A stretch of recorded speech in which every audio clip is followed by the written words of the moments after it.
शांति। आज 3 अप्रैल 2026 की बाबा की साकार वाणी है। बाबा कहते हैं, मीठे बच्चे बाप समान रहम दिल बन अनेकों को रास्ता बताओ। जो बच्चे दिन रात सर्विस में लगे रहते हैं वही बहादुर है। आज का प्रश्न है, ऊंची तकदीर का मुख्य आधार किस बात पर है? उत्तर में बाबा कहते हैं, याद की यात्रा पर। ऊंची तकदीर का मुख्य आधार है याद की यात्रा। जितना जो याद करते हैं उतनी ऊंची तकदीर बनाता है। शरीर निर्वाह अर्थ कर्म करते बाप और बरसे को याद करते रहो तो तकदीर ऊंची बनती जाएगी।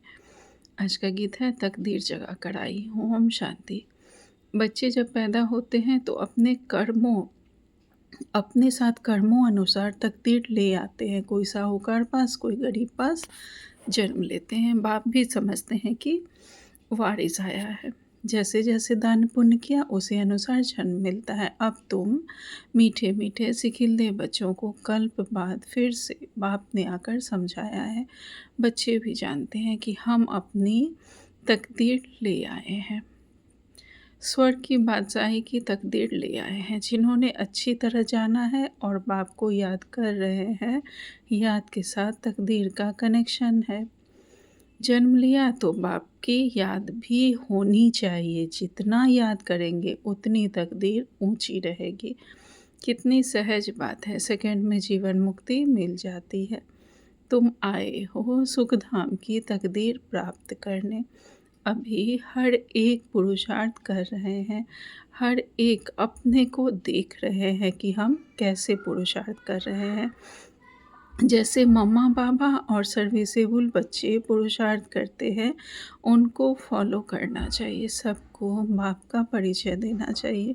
बाप का परिचय दिया तो रचना के आदि मध्य अंत का भी आ जाएगा। बाबा का परिचय पाकर रचना के आदि मध्य अंत का भी ज्ञान आ जाएगा। ऋषि मुनि आदि कोई भी रचता और रचना के आदि मध्य अंत का नॉलेज दे नहीं सकते। अभी तुम्हारी बुद्धि में सारा चक्र स्मृति में रहता है। दुनिया में कोई भी बाप और बरसे को नहीं जानते। तुम बच्चे अब बाप को और अपनी तकदीर को जानते हो। अब बाप को याद करना है। शरीर निर्वाह अर्थ कर्म भी करना है, घर बार सब संभालना है। कोई निर्बंधन है तो वह अच्छी रीति सर्विस कर सकते हैं। बाल बच्चे कोई नहीं तो उनको सर्विस करने का अच्छा चांस है। स्त्री को पति व बच्चों का बंधन होता है। अगर बच्चे नहीं हैं तो बंधन मुक्त ठहरे ना। वह जैसे वानप्रस्थी हो गए। फिर मुक्ति धाम में जाने के लिए संग चाहिए। भक्ति मार्ग में तो संग मिलता है साधुओं आदि का, निवृत्ति मार्ग वालों का। अब निवृत्ति मार्ग वाले प्रवृत्ति मार्ग का वर्षा दिला ना सके। तुम बच्चे ही दिला सकते हो। तुमको बाप ने रास्ता बताया है। भारत की हिस्ट्री ज्योग्राफी 84 जन्मों की बैठ समझाओ। भारतवासी ही 84 जन्म लेते हैं, एक की बात नहीं है। सूर्यवंशी सो फिर चंद्रवंशी फिर वैश्यवंशी घराने में आते हैं। नंबरवार तो होते हैं ना। भारत का पहला नंबर प्रिंस है श्री कृष्ण, जिसको झूले में झुलाते हैं। दूसरे नंबर को झुलाते ही नहीं है क्योंकि कला कम हो गई। जो पहला नंबर है पूजा उसी की होती है। मनुष्य समझते नहीं कि श्री कृष्ण एक है व दो तीन है। श्री कृष्ण की डिनाइस्टी चलती है, यह किसको भी पता नहीं है। पूजा सिर्फ नंबर 1 की होती है, मार्क्स तो नंबरवार ही मिलते हैं। तो पुरुषार्थ करना चाहिए। क्यों? तो पुरुषार्थ करना चाहिए कि क्यों ना हम पहले नंबर में आए। पुरुषार्थ करना ही है तो ऐसा क्यों ना करें जिससे हम पहले नंबर में आए। मम्मा पापा को फॉलो करें, उनकी राजधानी ले लेवे। मम्मा पापा को फॉलो कर उनके साथ राजधानी में आवे। जो अच्छी सर्विस करेंगे वह अच्छे महाराजा के घर में जन्म लेंगे। हाँ, बाबा कहते हैं जो अच्छे पुरुषार्थ करेंगे वह अच्छे महाराजा के घर में जन्म लेंगे। वहाँ तो है ही महाराजा महारानी। उस समय कोई राजा रानी का टाइटल नहीं होता, वह बाद में शुरू होता है। द्वापर से जब पतित बनते हैं तो उनमें बड़ी प्रॉपर्टी वाले को महाराजा कहा जाता है। फिर राजा का लक़ब कम हो जाता है, फिर राजा का दबदबा कम हो जाता है, महाराजा ज़्यादा प्रॉपर्टी वाले को कहा जाता है। फिर जब भक्ति मार्ग होता है तो गरीब साहूकार में फ़र्क तो होता है ना। अब तुम बच्चे ही शिव बाबा को याद करते हो और उनसे वर्षा ले रहे हो, और सत्संगों में मनुष्य बैठ कथा सुनाते हैं, मनुष्य मनुष्य को भक्ति सिखलाते हैं। वे ज्ञान देकर सद्गति नहीं कर सकते। वेद शास्त्र आदि सब है भक्ति मार्ग के, सद्गति तो ज्ञान से होती है। पुनर्जन्म को भी मानते हैं, बीच में तो कोई वापस जा न सके, अंत में ही बाप आकर सबको ले जाते हैं। इतनी सब आत्माएं कहाँ जाकर ठहरेगी? सब धर्म वालों के सेक्शन तो अलग अलग है ना, तो यह भी समझाना है। यह किसको पता नहीं है कि आत्माओं का भी झाड़ है। तुम बच्चों की बुद्धि में सारे झाड़ का ज्ञान रहता है। आत्माओं का झाड़ भी है, जीवात्माओं का झाड़ भी है। बच्चे जानते हैं हम यह पुराना शरीर छोड़कर घर जा रहे हैं। मैं आत्मा इस शरीर से अलग हूँ, यह समझना गोया जीते जी मरना। मैं आत्मा इस शरीर से अलग हूँ, ये शरीर अलग है, शरीर विनाशी और मैं अविनाशी हूँ। जब हम ये बात समझ जाते हैं, अर्थात जीते जी मरना। बाबा कहते हैं आप मुए मर गई दुनिया, मित्र संबंधी आदि सबको छोड़ दिया। पहले पूरी शिक्षा लेकर मर्तबे के अधिकारी बन फिर जाना है। बाप को याद करना तो बहुत सहज है, पल कोई बीमार हो उनको भी कहते रहना चाहिए कि शिव बाबा को याद करो तो विकर्म विनाश होंगे। जो पक्के योगी होंगे उनके लिए जल्दी मरना, शरीर छोड़ना भी अच्छा नहीं है, क्योंकि वह योग में रहकर रूहानी सेवा करते हैं। मर जाएंगे तो सेवा कर नहीं सकेंगे, सेवा करने से अपना ऊंचा पद बनाते रहेंगे और भाई बहनों की सेवा भी होगी, वह भी बाप से वर्षा पा लेंगे। हम आपस में भाई भाई हैं, एक बाप के बच्चे हैं। बाप कहते हैं मुझे याद करो तो विकर्म विनाश होंगे। आगे भी ऐसे कहा था, किसको भी समझा सकते हो। बहन जी अथवा भाई जी, तुम्हारी आत्मा तमो प्रधान बन गई है जो सतो प्रधान थी। किसी को हम ऐसे समझा सकते हैं कि आपकी आत्मा भी तमो प्रधान है जो कि पहले सतो प्रधान थी। बाबा कहते हैं फिर तमो प्रधान से सतो प्रधान बन सतो प्रधान दुनिया में चलना है। किसी को हम ऐसे समझा सकते हैं। आत्मा को सतो प्रधान बनना है, आत्मा याद की यात्रा से। आत्मा सतो प्रधान बनेगी याद की यात्रा से। याद का पूरा चार्ट रखना चाहिए, ज्ञान का चार्ट नहीं रख सकेंगे। बाप तो ज्ञान देते रहते हैं, जांच करनी चाहिए कि हमारे ऊपर जो भी कर्मों का बोझा है वह कैसे उतरे। इसलिए याद का चार्ट रखा जाता है। हमने कितना घंटा याद किया, मूल वतन को भी याद करते हैं, फिर नई दुनिया को भी याद करते हैं। उथल पुथल होनी है, उसकी भी तैयारी हो रही है। बॉम्ब शादी भी बनते जाएंगे।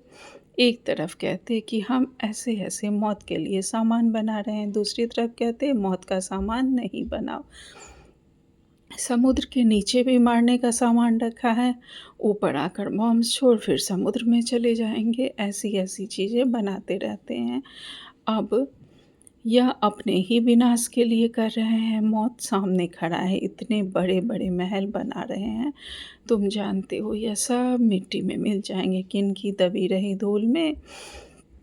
बाबा कहते हैं लड़ाई ज़रूर होगी, कोशिश कर पॉकेट सबके खाली करेंगे। चोर भी कितने घुस पड़ते हैं, लड़ाई पर कितना खर्चा करते हैं। सब मिट्टी में मिल जाना है, मकान आदि सब गिरेंगे। बॉम्ब शादी गिरने से सृष्टि के 3 भाग खलास हो जाते हैं, बाकी 1 भाग बच जाता है। भारत एक हिस्से में है ना, बाकी तो सब बाद में आए। अभी भारत खंड का ही भाग बचेगा। मौत तो सबका होना ही है, तो क्यों ना हम बाप से पूरा वर्षा लेवे। इसलिए बाप कहते हैं लौकिक संबंधियों से भी तोड़ निभाना है, बाकी बंधन नहीं है। तो बाबा राय देंगे कि क्यों नहीं सर्विस पर लग जाते हो। अगर बंधन नहीं है तो बाबा राय देते हैं कि क्यों नहीं सर्विस पर लग जाते हो। बाबा कहते हैं स्वतंत्र हैं तो बहुतों का भला कर सकते हैं। अच्छा, कहाँ बाहर ना जाएं तो अपने मित्र संबंधियों पर ही रहम करना चाहिए। आगे कहते थे ना कि बाबा रहम करो, अब तो तुमको रास्ता मिला है तो औरों पर भी रहम करना चाहिए ना। जैसे बाबा रहम करता है वैसे तुम्हें भी रहम करना चाहिए। बाप कहते हैं मुझे याद करो तो विकर्म विनाश होंगे। सन्यासी लोग तो हठ योग आदि की कितनी मेहनत करते हैं, यहाँ तो यह कुछ भी नहीं है, सिर्फ याद करो तो पाप भस्म हो जाएंगे। इसमें कोई तकलीफ नहीं है, सिर्फ याद की यात्रा की बात है। उठो बैठो कर्मेंद्रियों से भल कर्म भी करो, सिर्फ बुद्धि का योग बाबा से लगाओ। सच्चा सच्चा आशिक बनना है उस मासूक का। खुद कहते हैं कि हे आशिकों, हे बच्चों, भक्ति मार्ग में तो बहुत याद किया, लेकिन अब मुझ मासूक को याद करो तो तुम्हारे पाप भस्म होंगे, मैं गारंटी करता हूँ। कोई कोई बात शास्त्रों में आ गई है। भगवान द्वारा गीता सुनने से तुम जीवन मुक्ति पाते हो, मनुष्य द्वारा गीता सुनने से जीवन बंध में आ गए हो, सीढ़ी उतरते आए हो। हर एक बात पर विचार सागर मंथन करना है, अपनी बुद्धि चलानी है। यह बुद्धि की यात्रा है जिससे विकर्म विनाश होंगे। वेद शास्त्र यज्ञ तप आदि करने से पाप नाश नहीं होंगे, नीचे ही गिरते आए। अभी तुमको ऊपर जाना है, सिर्फ सीढ़ी से कोई समझ नहीं सकेंगे जब तक उस पर कोई समझाए नहीं।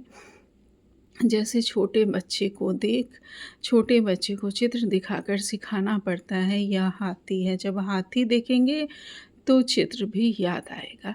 जैसे तुम्हारी बुद्धि में आ गया है, चित्र में हमेशा छोटी चीज़ दिखाई जाती है। तुम जानते हो बैकुंठ तो बड़ा होगा ना, बड़ी ही राजधानी होगी, वहाँ हीरे जवाहरातों के महल होते हैं। वह फिर प्रायः लोप हो जाते हैं, सब चीज़ें गायब हो जाती हैं। नहीं तो भारत गरीब कैसे बना। साहूकार से गरीब, गरीब से साहूकार बनना है। यह ड्रामा बना बनाया है, इसलिए सीढ़ी पर समझाया जाता है। नए नए आते हैं, उनको समझाने से प्रैक्टिस होगी, मुख खुल जाएगा। सर्विस लायक बच्चों को बनाया जाता है। कई सेंटर्स पर तो बहुत बच्चे अशांति फैलाते हैं, बुद्धि योग बाहर भटकता है तो नुकसान कर देते हैं, वायुमंडल खराब कर देते हैं। नंबरवार तो है ना, फिर बाप कहेगा तुम पढ़ा नहीं। तो यह हाल अपना देखो, दिन प्रतिदिन जास्ती साक्षात्कार होते रहेंगे, पाप करने वालों को सजाएं भी मिलती रहेंगी। फिर कहेंगे नाहक हमने पाप किया।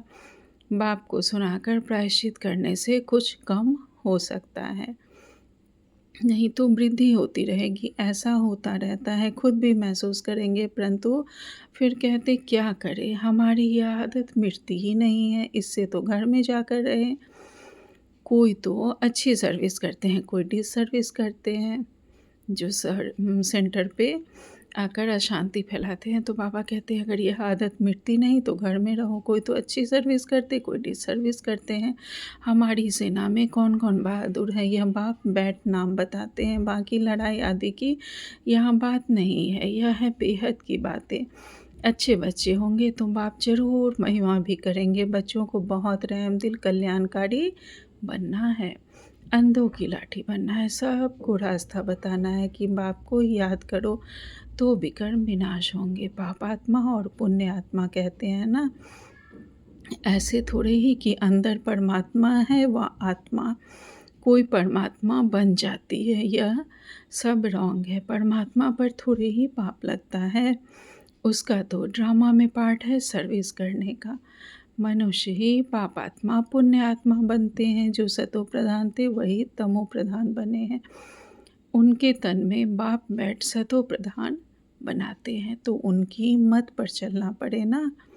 अभी बाप ने तुम बच्चों को विशाल बुद्धि बनाया है, अभी तुम जानते हो राजधानी कैसे स्थापन हो रही है। बाप ही ब्रह्मा तन में आकर ब्रह्मा मुख वंशावली बच्चों को रास्त योग सिखाए देवी देवता बनाते हैं, फिर पुनर्जन्म ले सीढ़ी उतरते हैं।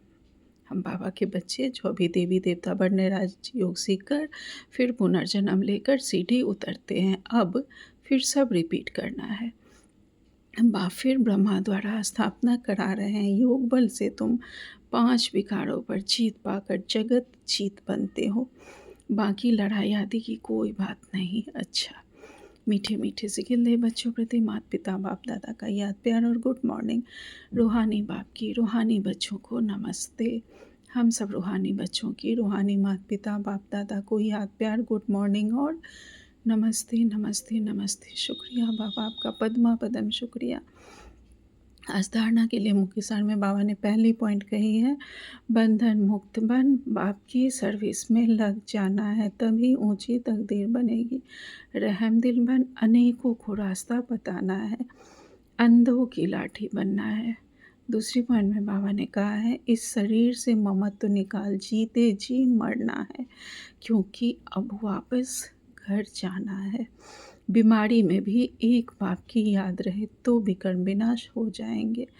आज बाबा ने हमें वरदान दिया है, निश्चय बुद्धि भव। बाबा कहते हैं, कल्याण की भावना द्वारा हर आत्मा के संस्कारों को परिवर्तन करने वाले निश्चय बुद्धि भव।